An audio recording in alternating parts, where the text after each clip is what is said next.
राष्ट्रवादी काँग्रेस पक्षाकडून धाराशिवचे उमेदवार अखेर जाहीर। विधान परिषदेचे आमदार विक्रम काळे यांचं नाव निश्चित।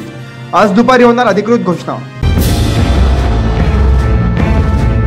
एप्रिल आणि मे महिन्यात मोदींच्या सभांचा महाराष्ट्रात धडाका। लोकसभा निवडणुकीच्या पार्श्वभूमीवर राज्यात जवळपास मोदींच्या 10 सभांचे नियोजन। तारखा होतील लवकरच जाहीर। पंतप्रधान नरेंद्र मोदी मुंबईत दाखल। आरबीआयच्या स्थापना दिनानिमित्त मोदींची उपस्थिती। महादेव जानकर शक्ती प्रदर्शन करत आज महायुतीकडून परभणी लोकसभेसाठी अर्ज भरणार। मुख्यमंत्री तथा दोन्ही उपमुख्यमंत्र्यांसह पंकजा मुंडे देखील राहणार उपस्थित। नागपूर आणि कोल्हापूरसह आणखी 5 जागांवर वंचितने काँग्रेसला पाठिंबा दिल्यास अकोला लोकसभा वंचितसाठी सोडू, विरोधी पक्षनेते विजय वडेट्टीवार यांचं मोठं वक्तव्य।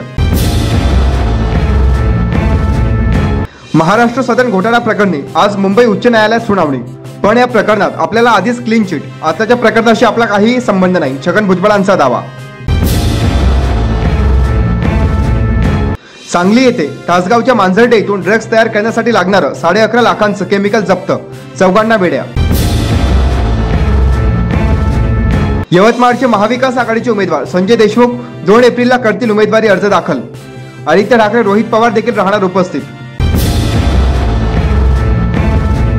अशाच वेगवान घडामोडी पाहण्यासाठी आताच आमच्या जनविकास न्यूज चॅनलला सबस्क्राइब करा आणि रहा रोज अपडेट।